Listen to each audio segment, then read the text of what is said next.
নিতে দেখো এখানে মাটি নেবো বিল থেকে। সোমবার দিন নীল পুজো না, গভর্নমেন্টে লেপতে হবে, তাই মাটি নিতে এসেছি। দেখো কোথা দিয়ে নেবা? আয় না দিদি আয়, থাকি মাটি, মাটি তো নিতেই হবে। কমেন্ট করে বলবে তোমরা কারা কারা নীল পুজো করছো আমাদের মতো।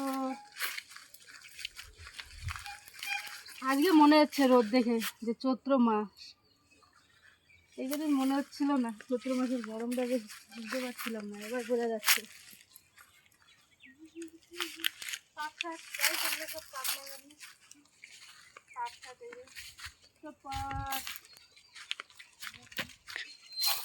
এই দেখো দিলে এগুলো পাট লাগানো হয়, পুরো সব এগুলো পাট গাছ, পাট আর পাট। আমরা ওদিকে উঠে যাচ্ছে। ছোটো ছোটো হচ্ছে। চো মাটি নিয়ে চো।